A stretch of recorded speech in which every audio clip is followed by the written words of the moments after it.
nous sommes le 29 mars 2021. Je vous avais dit que je vous présenterais mes érables.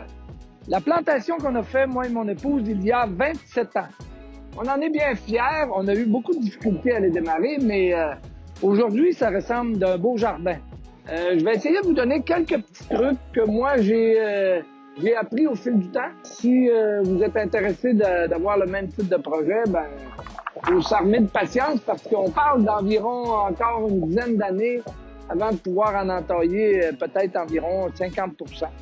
Et on va avoir sûrement un dur choix à faire d'en éliminer certains sujets, mais je sais pas quelle journée je vais me décider de les couper. Ici, on en a environ, je vous dirais, entre 6 et 800 érables. Il nous reste le décompte à faire et on en a un autre sur un autre site d'environ 2000-2500. Ils ont exactement 27 ans. Nos enfants, à l'époque, on les avait dans le sac à dos. Maintenant, ce serait les parents qui seraient dans le sac à dos, puis les enfants qui devraient les planter. C'est des érables qui vont vivre environ de 2 à 300 ans, on l'espère. Puis qui vont savoir donner du sirop à beaucoup de générations qui vont nous suivre. Venez, je vais aller vous montrer des érables qu'on considère les plus belles du troupeau.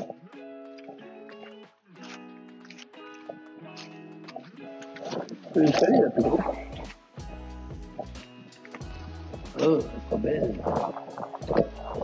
On va aller voir plus beau.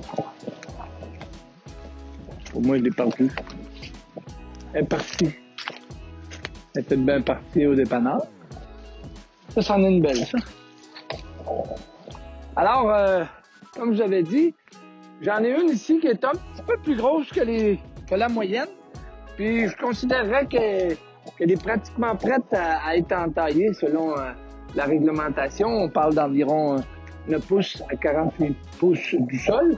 Mais comme je veux vous expliquer, c'est comme des personnes. Il y a de la génétique dans les érables et il y en a qui vont grossir beaucoup plus rapidement que d'autres. Ici, on en a une qui est beaucoup plus petite, qui a le même âge, comme là, qui est encore plus petite. Mais un test que je vais devoir faire prochainement, c'est vérifier le taux de sucre de chacune d'elles pour déterminer lesquelles je devrais prioriser, pour vérifier lesquelles je devrais sacrifier pour donner une chance. Parce que si vous regardez, les têtes présentement commencent à se toucher entre elles et on devrait avoir la dure décision d'en enlever quelques-unes pour augmenter les chances des peut-être les meilleures, mais peut-être que c'est elle la meilleure. Si vous voulez remarquer ici, moi j'ai opté pour, il y a 27 ans, sur une pause sur du plastique, dans le but d'éliminer les rongeurs.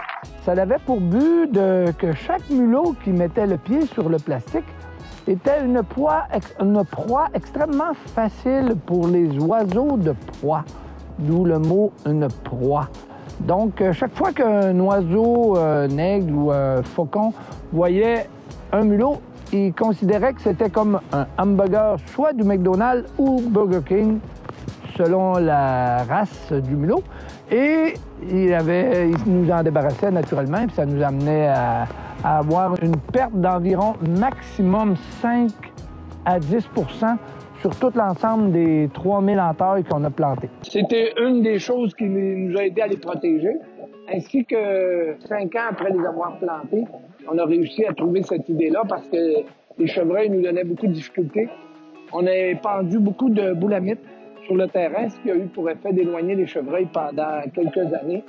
Puis ça a permis aux érables d'aller se chercher une garantie de survie parce que sinon, avant, chaque année, les chevreuils mangeaient des nouvelles repousses et on était assuré de perdre toute notre forêt. Si vous remarquez, on les a plantés en rangée, donc on s'est appliqué un petit peu, on les a sur les angles en diagonale, en ligne droite.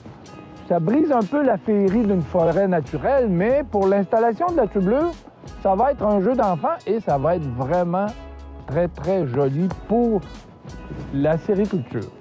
Après 27 ans, on en est vraiment fiers.